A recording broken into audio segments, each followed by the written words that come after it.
कि कोई नेक काम हो जाए, मेरी हर सांस देश के नाम हो जाए, जो सिर उठे तो सामने हो तिरंगा, जो सिर झुके तो वतन को प्रणाम हो जाए।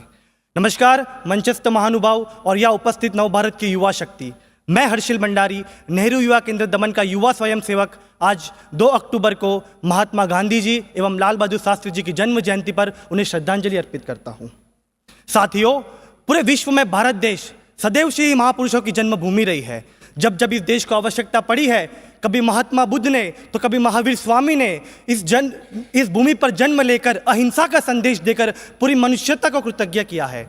तो कभी श्री कृष्ण ने अपनी बांसुरी के सुरों से शांति की स्थापना की है, तो कभी श्री राम ने अपनी जीवन लीला के माध्यम से सर्वस्व त्याग का संदेश दिया। ऐसी महान जन्मभूमि पर 2 अक्टूबर 1904 को त्याग समर्पण की प्रतिमूर्ति लाल बहादुर शास्त्री जी का जन्म हुआ।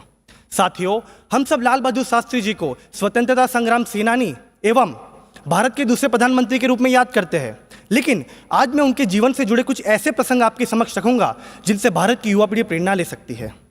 उनके प्रधानमंत्रित्व काल के दौरान जब एक कार खरीदने के लिए 5,000 रुपये कम पड़ने पर सरकारी कोष से लेने के बजाय बैंक से ऋण लेने का आवेदन किया।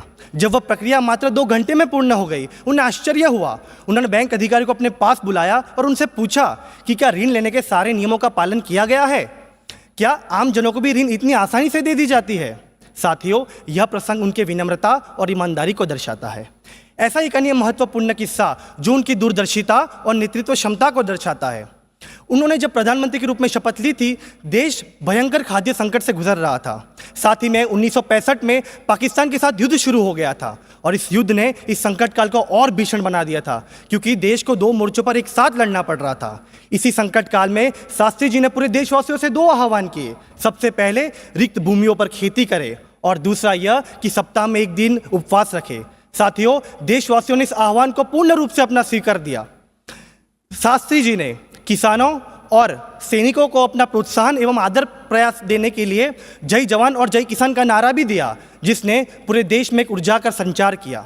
साथियों, अगर हम बात करें हरित क्रांति और श्वेत क्रांति की, तो उसका श्रेय भी हमारे शास्त्री जी को ही जाता है।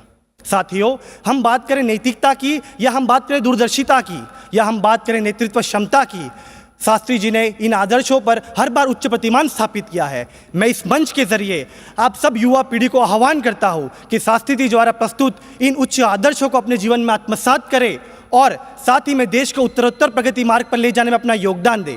अंततः मैं अपनी वाणी को अटल बिहारी वाजपेयी जी की 2 पंक्तियों से पूर्ण करना चाहूँगा।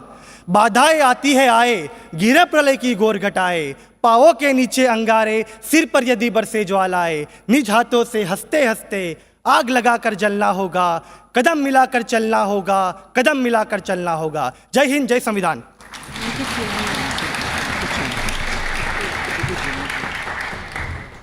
अगली प्रतिभागी हैं